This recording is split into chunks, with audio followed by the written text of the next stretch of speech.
देखो जो मेरे कुछ 15-16 रूल है मैं फटाफट डिक्टेट कर देता हूँ। पहला कि मार्केट में प्रॉफिट जितने जल्दी निकाल दे तो उसे लेके और निकलो। दूसरा पॉइंट है ये है कि मार्केट साइडवेज मोमेंटम में ज़्यादा रहे तो सिर्फ प्रॉफिट लेके निकलो, क्योंकि मार्केट साइडवेज हो रहा है, मोमेंटम कर रहा है, तुम्हें प्रॉफिट दिख रहा है वो लेके निकलो, क्योंकि मार्केट दोबारा साइडवेज हो सकता है। नहीं, क्योंकि मोमेंटम है तो वो ऊपर नीचे कुछ भी कर सकता है, लेकिन अगर मोमेंटम नहीं है तो मार्केट में जितना प्रॉफिट दिख रहा है उसका लेके निकलो। मार्केट में अगर दो इंडेक्स को देख के ट्रेड बना रहे हो तो तीनों इंडेक्स को ट्रेड देख के बनाओ पहली चीज़ तो, और दो इंडेक्स में अगर सेल हो रहा है तो सेल करो, दो इंडेक्स में अगर बाय हो रहा है तो बाय करो। उन दोनों के हिसाब से करो, क्योंकि वो दोनों के हिसाब से मार्केट चलेगा, ना कि एक लौता अकेले के हिसाब से। मार्केट में चौथा पॉइंट ये हो सकता है कि मार्केट में अगर दो इंडेक्स में अगर आपका टारगेट अचीव हो रहा है तो तीसरे में बुक कर लो, क्योंकि तीसरा इंडेक्स आपको टारगेट नहीं देने वाला। उसका सिर्फ एक नॉन सिंपल लॉजिकल सा रीज़न है कि अगर मार्केट दो इंडेक्स मोमेंटम कर रहे हैं और तीसरा नहीं कर रहा है तो लोग तीसरे में तो पैसा लगाने आएंगे तो वो और मोमेंटम नहीं करेगा जिस भी डायरेक्शन में अगर वो जा रहा हो। पाँचवा पॉइंट ये हो सकता है कि मार्केट में सिर्फ लास्ट डे के मोमेंटम के ऊपर नहीं, सिर्फ मतलब ऑब्वियसली मार्केट में लास्ट डे के ट्रेडर्स के ऊपर ही नहीं, मार्केट में करंट मॉर्निंग के भी जो ट्रेडर्स होते हैं उनके ऊपर भी डिपेंड करता है कि मार्केट में फ्यूचर मोमेंटम कैसे आता है, तो उसके हिसाब से ही हमें बनाने की ही एंट्री बनानी है। अगर डायनामिक होना पड़ रहा है, प्लान चेंज करना पड़ रहा है तो प्लान चेंज करो। छठवां पॉइंट हमारा ये हो सकता है मार्केट में कि अगर मार्केट लगातार ही कहीं किसी डायरेक्शन में जा रहा है तो उसको जाने दो, तब तक ट्रेड नहीं बनाओ, क्योंकि मार्केट वोलेटाइल हो सकता है, तुम्हें पैसे के चक्कर में तुम्हारा पैसा जा सकता है। तो मार्केट अगर किसी डायरेक्शन में जा रहा है तो उसको अच्छा खासा जाने दो, फिर समझो कि अगर जितना अच्छा खासा गया है तो वो कुछ लोगों को लेके गया है कि नहीं लेके गया है, उस हिसाब से ट्रेड बनाओ कि वहाँ पे सेल करना है या बाय करना है। अक्सर करके जब मार्केट बहुत तेज फास्ट मोमेंटम में चले जाता है तो वहाँ बायर्स नहीं आते, ऊपर जा रहा है अगर तो वहाँ पे हल्का फुल्का रिप्लेसमेंट हो तो पोजीशन बना लो, तुम्हें अच्छा पोजीशन प्रॉफिट मिल जाएगा, क्योंकि मार्केट वहाँ पे सिर्फ ट्रेडर्स को सेलिंग के लिए मोटिवेट कर रहा होता है।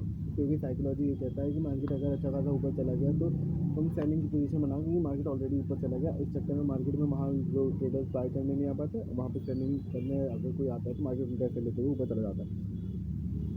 सातवां पॉइंट हमारा ये हो सकता है कि मार्केट में सिर्फ एक ट्रेड बनाओ, दिन भर में एक ट्रेड, और एक ट्रेड इतनी प्यारी बनाओ कि उसको देख के तुम्हारा मन ही गिलगिलाता रहे, और फिर उसी को मैनेज करो कि भाई हाँ हमने अच्छी ट्रेड बनाई थी, हमने अच्छे से मैनेज किया, हमने अच्छा किया।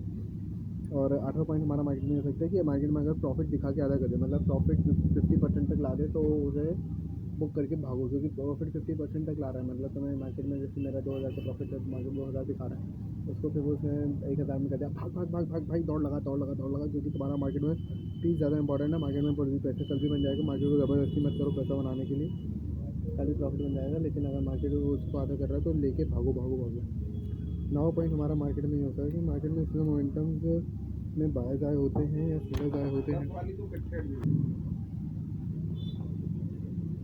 कि मार्केट में स्लो मोमेंटम में बायर्स या ट्रेडर्स या सेलर्स दोनों ही आए होते हैं, उसको फास्ट मोमेंटम में लीव करते हैं। तो ये तो मार्केट में देखो सच बात है, जिसके ऊपर मेरा ट्रेड रहता है कि मार्केट अगर धीरे धीरे बाइंग से सेलिंग जा रहा है ऐसे में कुछ बायर्स रुक जाते हैं। मार्केट चल के मोमेंटम में ये कर सकते हैं कि मार्केट पहले इनको निकाल दे, धीरे धीरे मोमेंटम करता है तो मार्केट में बायर के सेलर्स आते ही आते हैं, और फास्ट मोमेंटम में मार्केट सिर्फ उनसे पहले वालों को या उनको निकाल रहा होता है। और 10वां पॉइंट ये है कि मार्केट में प्रॉफिट वाले ट्रेडर्स को मत टारगेट करो, क्योंकि प्रॉफिट वाला ट्रेडर्स प्रॉफिट में ही कट कर देगा, लेकिन आपको अपने कभी ऐसे नहीं देगा, और जब तक ऐसे नहीं मिलेगा मार्केट में ट्रेड तुम पोजीशन बना लो कुछ नहीं मिलेगा। वही मार्केट में स्लो मोमेंटम में बायर सेलर्स आते हैं, फिर मार्केट में फास्ट मोमेंटम में बायर सेलर्स अपनी पोजीशन बुक करके चले जाते हैं। और 10वां पॉइंट ये था कि मार्केट में हम ट्रेडर्स को जो प्रॉफिट में है उनको ना टारगेट करते हुए गए जो मार्केट में अभी आएंगे उनको टारगेट करेंगे हम। और साइडवेज मार्केट में सेलर दोनों प्राइस दोनों होता है, तो अक्सर करके मार्केट में नेट मोमेंटम मॉर्निंग के ऊपर ही डिपेंड करता है। हाँ ये चीज़ सही है कि मार्केट में साइडवेज जब मोमेंटम हो, मार्केट में बायर सेलर्स दोनों ही होते हैं, रेंज के out of range, out of inside of range buyer sellers दोनों होते हैं, तो वो लोग अपना थोड़ा बहुत ऊपर नीचे करते रहता है।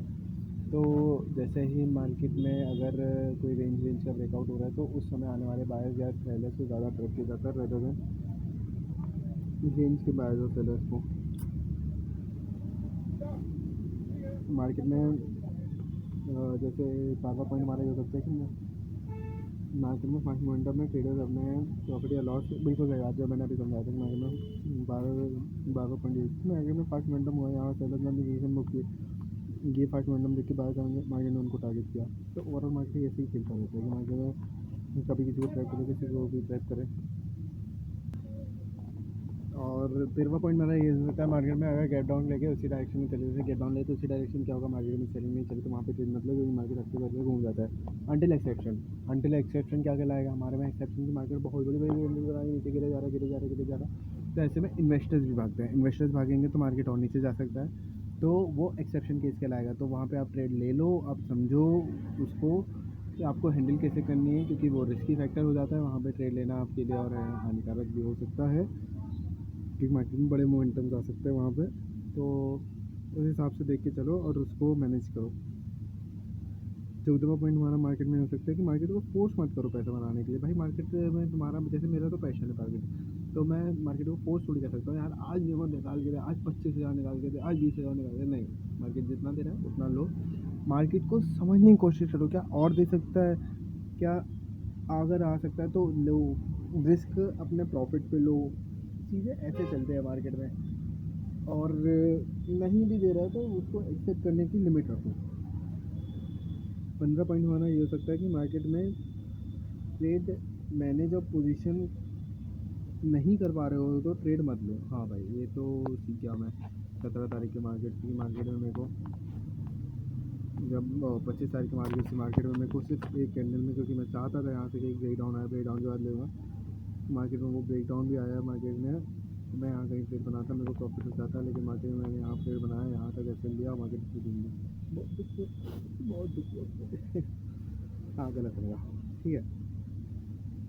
और 16 पॉइंट ये कि भाई एक ट्रेड लोगे मार्केट में तो वो तुम्हारी प्रॉफिट के हिसाब से इंक्रीज करेगा, रेदर देन मार्केट में लगातार कई सारी ट्रेड लेना। भाई वो इंपॉर्टेंट है, मार्केट में एक ही ट्रेड लो। मैं 100 बार खुद से ही बोलता हूँ, लेकिन मैं ही नहीं फॉलो करता हूँ। कोई नहीं, 100 में से 101 बार भी मैं सीख जाऊँगा, लेकिन सीख जाऊँगा। और उसके बाद लास्ट पॉइंट है कि मार्केट में लगातार लर्न करते रहो। तुम्हें इतना हेल्प करेगा ना मार्केट, और इतना फैसिनेटिंग होता है ना मार्केट कि भाई तुम्हें बता नहीं सकता। तुम्हें लगातार लर्न करते रहना है मार्केट में, तब जाके तुम बहुत अच्छे ट्रेडर बन जाओगे। और जैसा कि जाकिर भाई कहते ही हैं कि बहुत मेहनत करो, बहुत मेहनत करने से हो जाएगा। उन्होंने किया है, उनका हो गया, हम भी करेंगे, हमारा भी हो जाएगा।